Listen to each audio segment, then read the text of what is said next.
The situation in Sri Lanka is quite serious. I think our viewers would know that sometime in March 2000 of this year, the Sri Lankan government passed a directive through the Health Committee that anyone who dies from COVID, irrespective of what their background, should be cremated. Now, of course, this goes against the principle of people of Abrahamic faiths, which of course include Muslims, Christians and Jews, where we are being directed that when our dead bodies should be buried. Now, this has never happened in any part of the world. Sri Lanka is the only country in the world who has imposed this directive. And this is mandatory, where until now, until yesterday, more than 103 Muslims have been cremated, which included a 20-day-old baby whose parents were tested negative.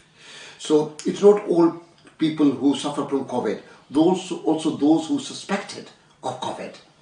Now, of course, this is against the basic human rights of an individual and a community. It goes against the international conventions of the UN, the European conventions, every convention around the world, where the respect for religion and religious sensitivities and respect for religion is paramount. First of all, it's confirmed that there's no medical evidence, scientific evidence to confirm what the government is saying, right? The senior virologists in Sri Lanka have provided evidence to negate that sort of understanding.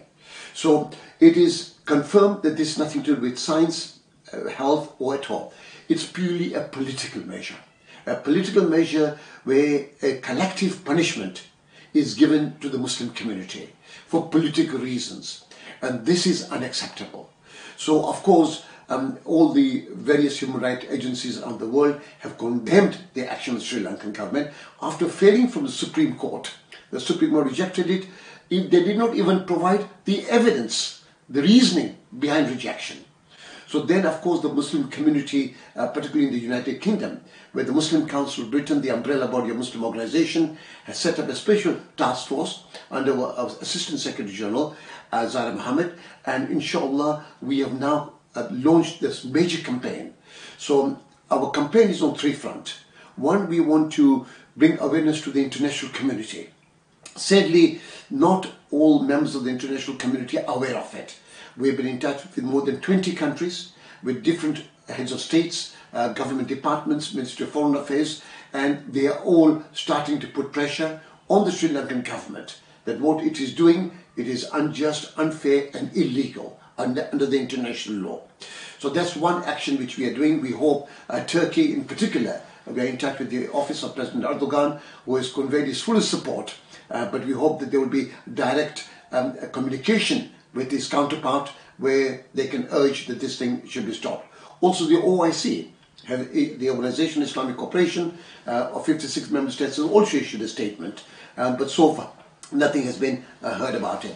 Our foreign ministry in the UK, our foreign minister has written to the counterpart and also expressed their concern that this is in breach. We have offered even personnel, the scientific personnel, the evidence that there is no such concern about the virus being spreading from dead bodies into the earth, into the water stream. So then, after all this action, we have also embarked on a very important international legal action through the UN Commission of Human Rights, where a formal complaint is being launched. And we believe that this will be a very powerful message to the Sri Lankan government that the Muslim communities around the world, and I mean around the world, we have had support from South Africa, Botswana, Malawi, Australia, New Zealand, Malaysia. All these countries have come on board. Indonesia, all of these are now supporting us and given us the fullest confidence that this measures against the Sri Lankan government should be taken. So I think it's a matter of time. It's a matter of time. The sense will prevail. And we do not want this dangerous precedent to be established by Sri Lanka. So this cannot be tolerated. It's a dangerous action which has to be stopped. And I'm confident that inshallah wa ta'ala, with the help of Allah subhanahu wa ta'ala, this injustice will be stopped straight away. And that our brothers and sisters in Sri Lanka the people who die from COVID or suspected of COVID will be buried in a decent burial way, where there is a right that we should not desecrate, we should not commit an act of sacrilege against the bodies that have died from COVID.